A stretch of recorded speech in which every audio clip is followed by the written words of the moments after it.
মাননীয় মুখ্যমন্ত্রী মমতা বন্দ্যোপাধ্যায়ের অনুপ্রেরণায় রাজ্য গ্রামীণ জীবিকা মিশন আনন্দধারা প্রকল্পের অধীন এবং উত্তর দিনাজপুর জেলা প্রশাসনের উদ্যোগে এবং কালিয়াগঞ্জ ব্লক ও পঞ্চায়েত সমিতির ব্যবস্থাপনায় কালিয়াগঞ্জে শুরু হলো 10 দিনব্যাপী সৃষ্টিশ্রী মেলার শুক্রবার দুপুরে স্বনির্ভর গোষ্ঠীর মহিলাদের নিয়ে বর্ণাঢ্য শোভাযাত্রার মধ্যে দিয়ে কালিয়াগঞ্জে শুরু হলো উত্তর দিনাজপুর সৃষ্টিশ্রী মেলা। বিডিও অফিস সংলগ্ন রানিং বুলেট ক্লাব ময়দানে এই মেলা বসেছে। স্বনির্ভর গোষ্ঠীর মহিলাদের তৈরি হস্তশিল্প সামগ্রীর প্রদর্শনী ভিত্তিক এই সৃষ্টিশ্রী মেলা আগামী 4 জানুয়ারি পর্যন্ত 10 দিন ধরে চলবে।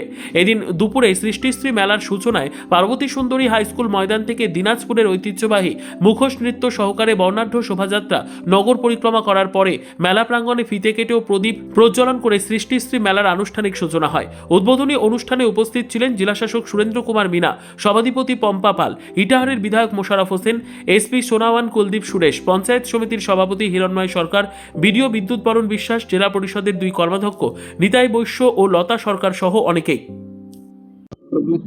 ম্যাডাম, আজ থেকে সৃষ্টি মেলা শুরু হলো, কি আশা রাখছেন? আজকে বাংলার মুখ্যমন্ত্রী তথা পশ্চিমবঙ্গের উন্নয়নের উপকার শিল্প ও বাণিজ্যের অগ্রদূত মাননীয় মুখ্যমন্ত্রী মমতা বন্দ্যোপাধ্যায়ের উদ্যোগে প্রত্যেক বছরের মতোই এবছরও জেলা সৃষ্টিশ্রী মেলায় আমরা এইমাত্র উদ্বোধন করলাম। এখানে আপনারা দেখছেন প্রায় 76 আমাদের স্টল এখানে মেয়েরা দিয়েছে।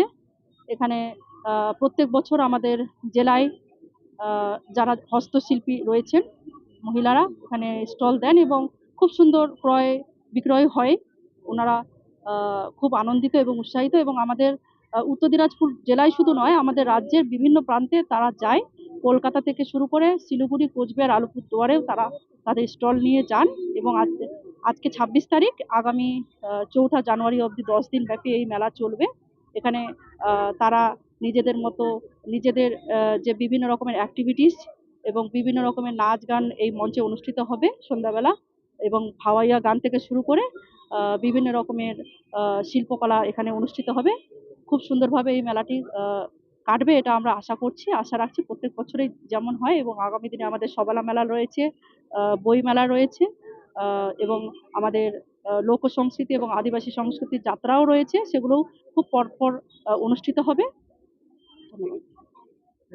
ব্যুরো রিপোর্ট, উত্তর বাংলা সংবাদ।